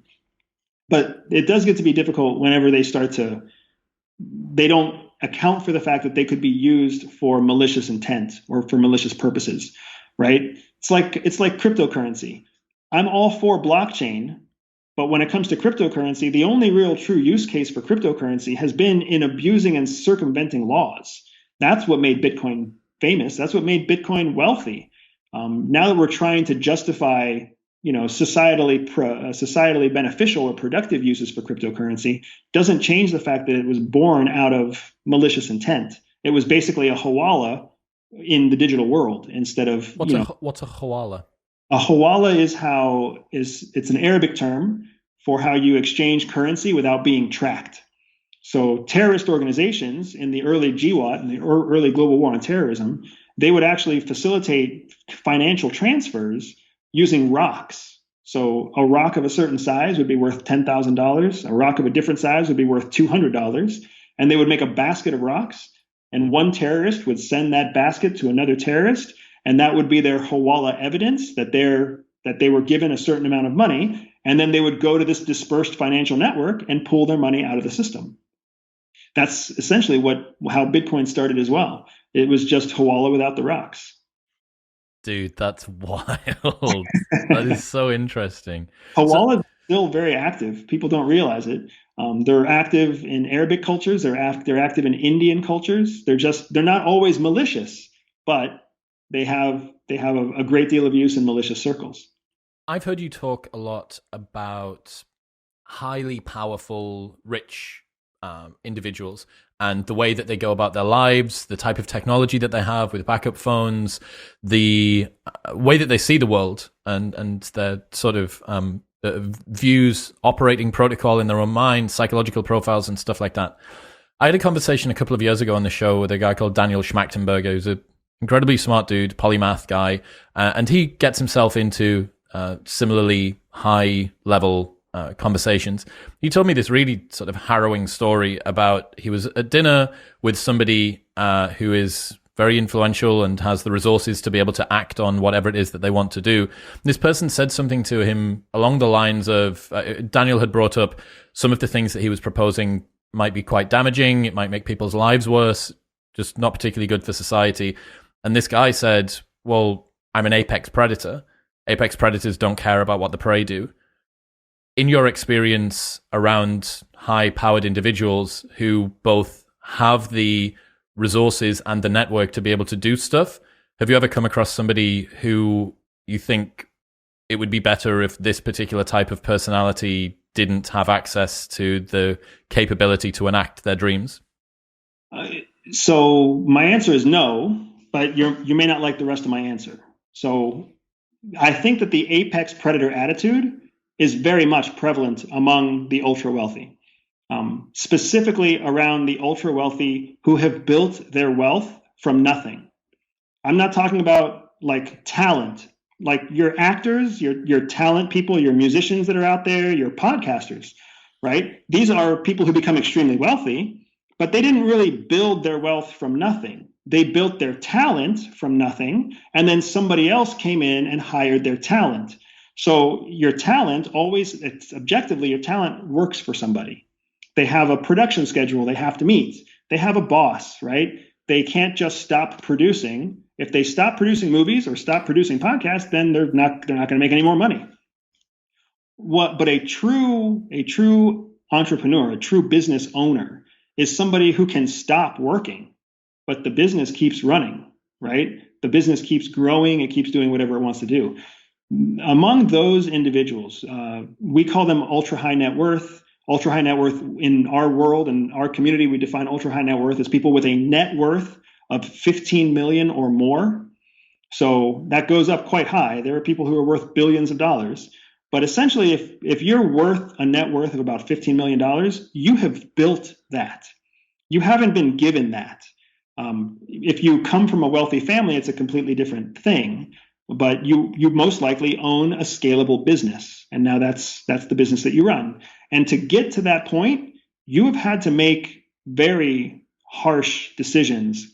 You have had to learn how to get into the mind of your customer. You've had to learn how to master negotiation skills with not just people, but with banks, with policymakers, with lobbyists, whatever it might be. So absolutely, in my experience around ultra high net worth wealthy individuals, they have that apex predator attitude. And to be very frank, I am very happy they have that apex predator attitude, because without your apex predators, who's going to rule the roost, right? Like, do we want arbitrary, unpredictable leadership, or do we want very decisive, very predictable leadership, right? If you think of a lion is an apex predator. A lion remains the head of what are lions in? Prides, right? A pride has one head lion until another lion takes that lion down. But there's always only one. And if you don't want to compete for the pride, You don't have to compete for the pride, but the pride is stronger because it only has one lion. The same thing is true in multiple different types of societies and civilizations. In many ways, we've structured our own human experience to reward the apex predator. Selects for that person. Correct. And then if only when that person times out, right, after 4 years or 8 years, if it's the president, or they never time out, if you consider a congressperson to be an apex predator, right, they just have to keep winning the collective vote of their pride. So in many ways, people need that. Tribally, people need a tribal elder. They need a tribal leader. We forget that we are a tribal animal. I learned a while ago about the functional usefulness of psychopaths. And I asked this guy that researched psychopaths clinically. He was going into jails and speaking to them, doing interviews and stuff. And he said basically, I was like, look, it's so maladaptive for the group. Why would you have a psychopath? You know, why is it not being competed out of the gene pool? People would have been killed because they would have fucked over too many others. You can't travel from town to town. You're in a Dunbar number of 100 or 150 or something. You do this once or twice and people are going to know what your nature is. And he said, yes, but you're forgetting that smeared across an entire population, it's actually quite useful to have psychopaths. If you need to go and wreck Lindisfarne as a group of Vikings, it's actually kind of useful to have a group of 10 men that you can throw in there that are going to have no remorse about going and pillaging and bringing back a load of gold. Okay, well, that's kind of interesting. And I wonder whether it's possible to look at modern apex predator type individuals with the same sort of lens. That absolutely, yeah. Look, this is a very specific type of tool or weapon, depending on your point of view. And the choice is, we have more than our enemy has more than us.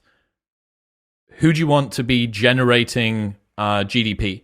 Who do you want to be pushing innovation? Who do you want to be making the strongest connections and networks, not only within this country, but also outside of this country? Now there is an externality. There's a risk here that the more that person gets power, the more dangerous that individual becomes. But they're dangerous in kind of a predictable way. Correct. Sometimes. And also, I'd rather have more psychopaths on my team than on somebody else's. Yeah, I think, and what you're getting to are fantastic conclusions that people just that people aren't comfortable analyzing a situation to get to that point.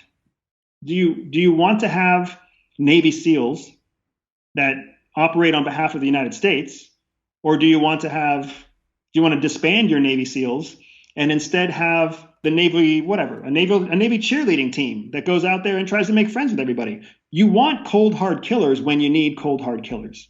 You want apex predators when you need apex predators. And what happens is whoever the leading society is, it was true with the Romans, it's true with us, it's going to be true with whoever becomes the next great superpower in the world. That position of first place is a luxury that we tend to take for granted. We all know what it was like in high school or college if you were an athlete. If you were the best athlete on the team, or if your team was the best team in the division, whatever it might be, everybody just expects you to win and win and win again and win again and win again. And then if you're ever beaten, the loss is so much more devastating than if you're the second or third best team and you're used to taking hits and you're used to winning, and sometimes you win, sometimes you lose, right? There's a reason professional athletes suffer from their own kind of trauma from the intense demands of performance, because we as a culture, we actually like apex, cold-hearted killers. We like them and we celebrate them in sports. We celebrate them in movies. We like books about, assassins and killers and super spies. It's something that culturally we all like and we all want. And the reason is because we all recognize there's a certain level of security when you're with the most proficient of any given skill. There is a functional utility to being around the most dangerous weapon in the room. This is one of the reasons put forward by an evolutionary psychologist when I asked her why many women seem to have an obsession with dark romance and true crime. And for the record, I believe that mafia boss stories are blokes' equivalents of true crime for chicks. The guys that love learning about Sammy the Bull and about drug kingpins and stuff, you are not allowed to look down on girls that love to learn about true crime serial killers, because you are listening to the exact same podcast. It's just on the male side of the fence. But I asked this question about why is it that these women, and you also find as well with serial killers, that women fall in love with these killers. These guys are on death row, and women are sending them marriage proposals and gifts and all sorts of stuff. It's very dangerous.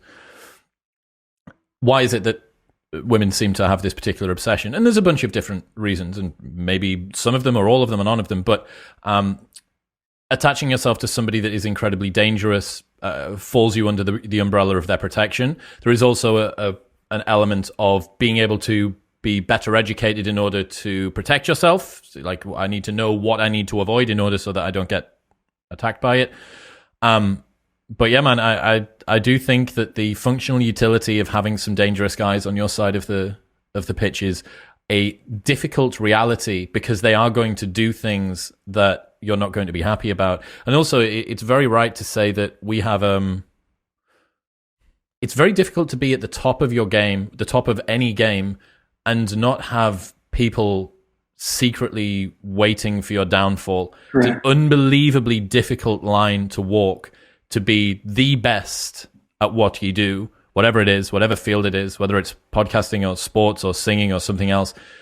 And Rob Henderson, one of my buddies, shared an article a while ago about how there was, I think, 4 of the most popular hero story arcs that are typical, and none of them included the person that came into the story the hero and left the story the hero.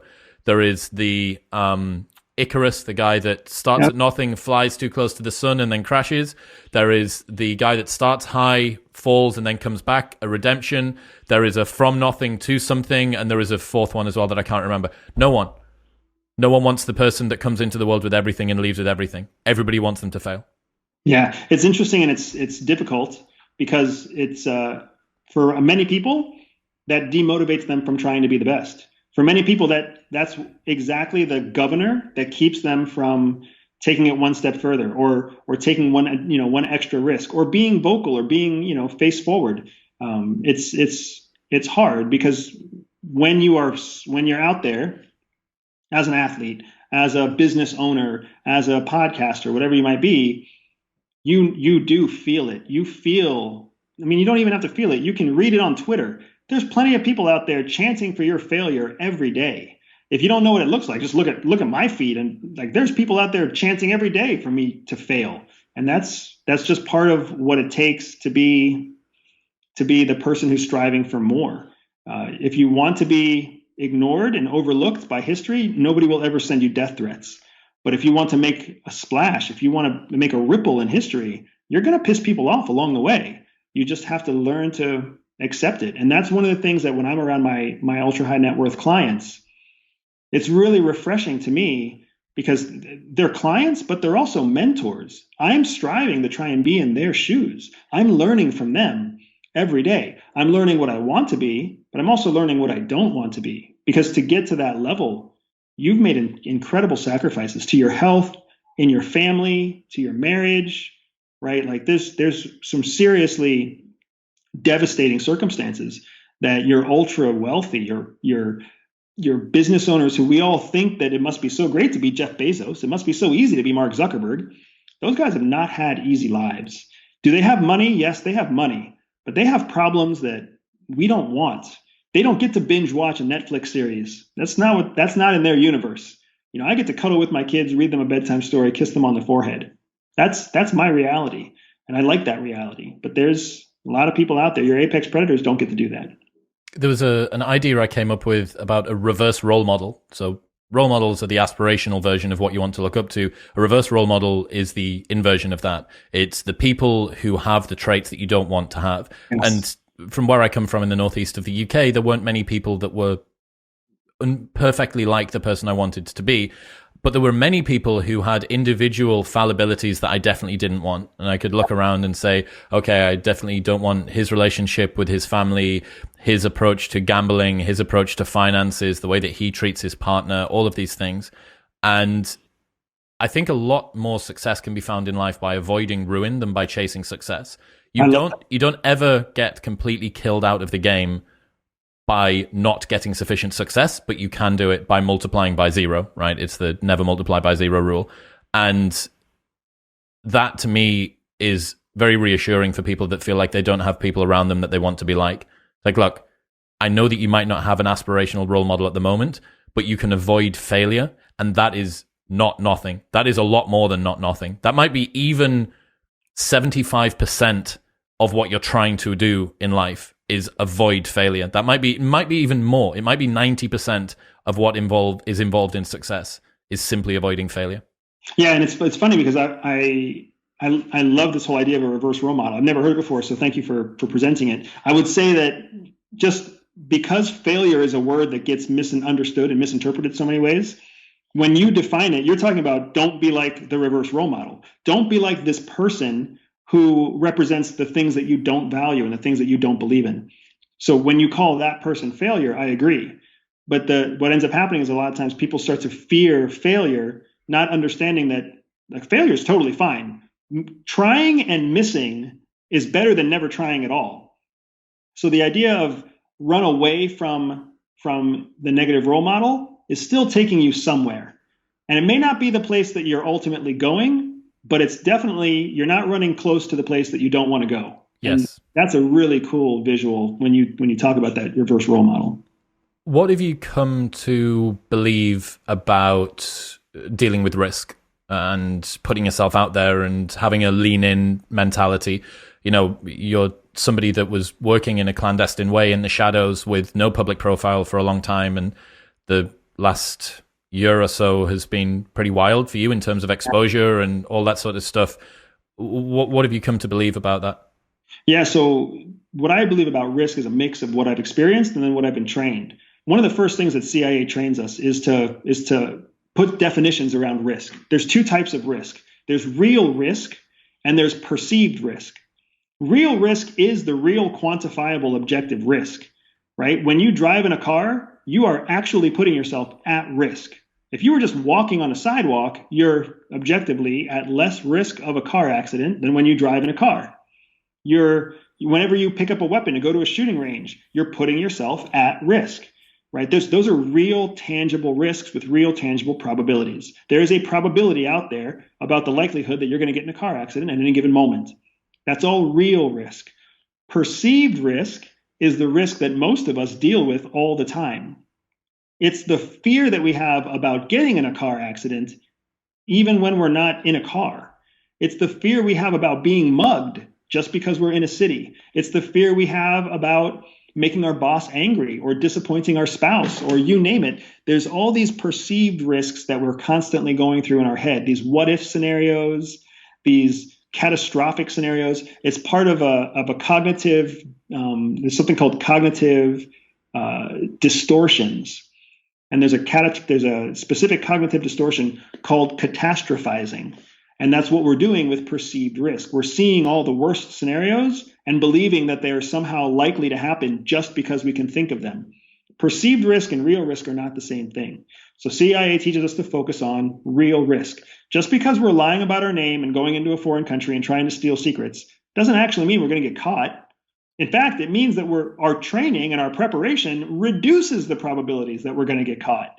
So the real risk is actually quite low. So when I started my own journey of becoming more public, I had a background in perceived and real risk.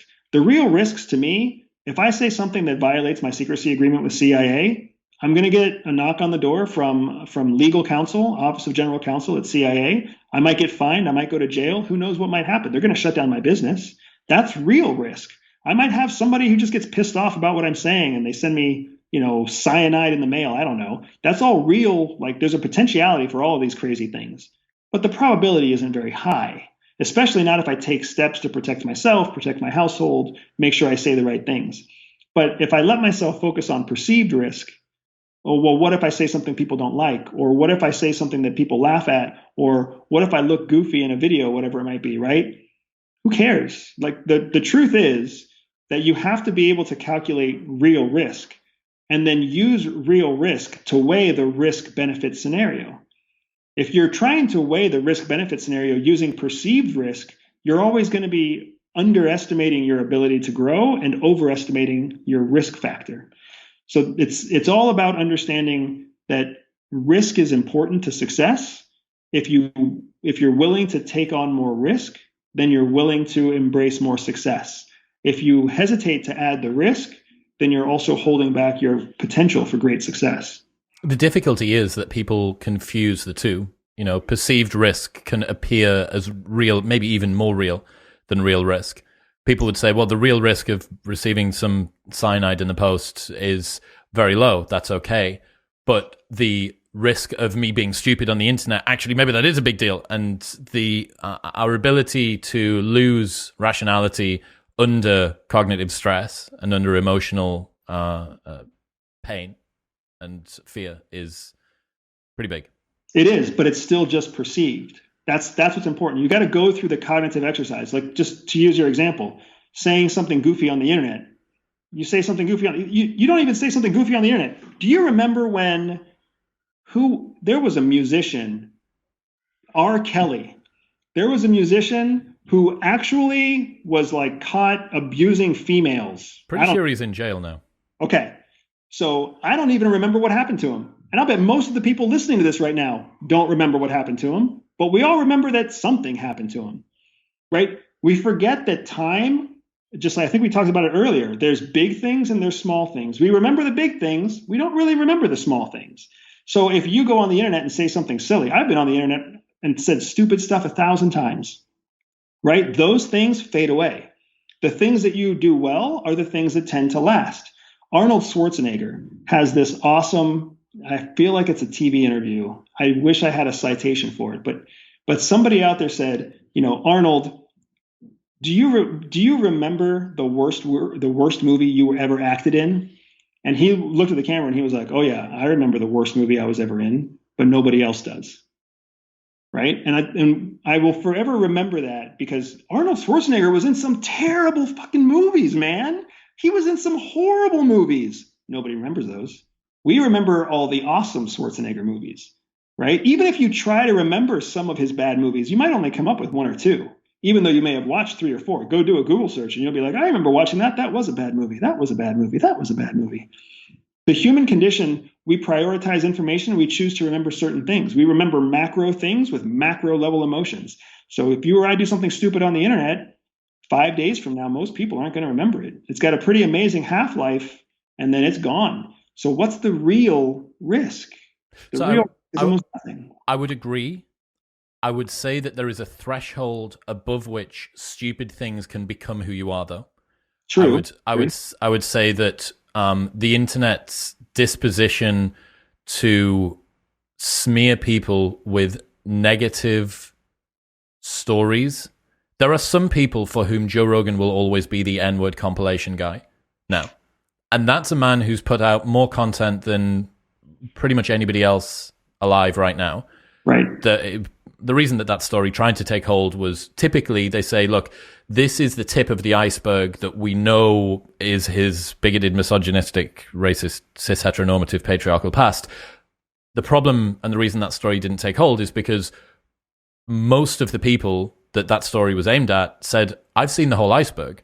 Mm-hmm. I've watched 200, 500, 1,000 hours of this guy. You can't try and tell me that there is something lurking that I haven't seen, because the weight of evidence that I have on the other side of the scale is so great. That being said, I think that not doing something foolish and dumb and silly, that is something which is almost exclusively out of your control. Like, you're going to make these little errors regularly. Not doing something which is career ending is almost always within your control. I think that for the most part, unless you get unlucky and it's some strange combination of situations, this is obviously on average, right? But the lion's share of the bell curve of situations that could end you, you have to have not paid attention.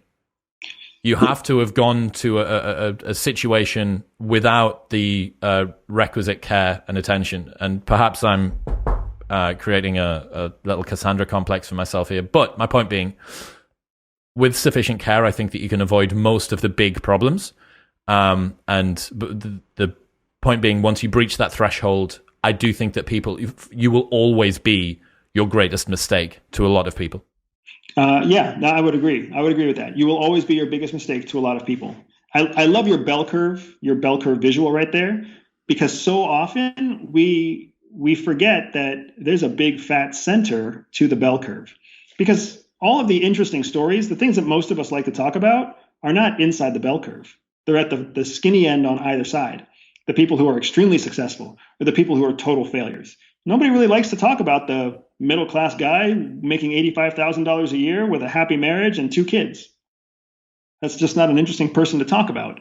So we end up talking about these fringe issues. Again, going back to real risk and perceived risk, there will always be people who hate you, always. Even people who don't know who you are right now, if they were to find out who you are, there's always going to be people who hate you. That's a real risk. So what? They're on the small end of the bell curve, because let's be honest, the fat end of the bell curve, most people aren't going to remember you. You run a super successful podcast, man. There's 300 million adults. There's 300 million Americans, 155 million adults. The vast majority of them, they don't know you. They don't know me. They're not going to remember you. They're not going to remember me. Even Joe Rogan, as fantastically famous as he is, right? There's a huge population out there that just, they know of the name, but they've never watched an episode. They may never watch an episode. It's just the reality of it. That's the bell curve nobody likes to talk about. We like to talk about the fringes, the people who love you, the people who hate you. But there's a whole group in the middle that you kind of don't matter to them because they're watching the History Channel, or they're, doing whatever, trying to just make it through the day. We would care far less about what other people think about us if we realized how rarely they do. Exactly right. Oh, that's beautifully said, man. If that's yours, you need to write that down. Someone's grandmother's, and I'm going to guess she repurposed it from somebody else. There's a really great concept that I love. It's called Churchillian drift. And it's a phenomenon whereby quotes which have been unattributed over time tend to converge toward Churchill. And this is how, when you Google pretty much anything on the internet, there's always an image, a square Instagram story that's got Winston Churchill. I also think there's an Einsteinian drift as well. A lot of them get attributed to Einstein, but it's a genuine phenomenon. It's, I don't know who said that. I think it was Churchill actually who said, if we didn't know how rarely people thought about it. But look, Andrew Bustamante, ladies and gentlemen, if people want to check out the stuff that you do online, where should they go? Sell them your wares. Yeah, absolutely. You can go to my website, everydayspy.com, or if you're a podcast person, you can go. I have an iTunes top 10 podcast called the Everyday Espionage Podcast. It's on any of your favorite platforms that are out there. And if you are on social media, then you're just looking for @EverydaySpy on any social media, and you'll find me there. Andrew, I appreciate you. Thanks, man. I appreciate it, Chris. Take care. What's happening, people? Thank you very much for tuning in. If you enjoyed that episode, then press here for a selection of the best clips from the podcast over the last few weeks. And don't forget to subscribe. Peace.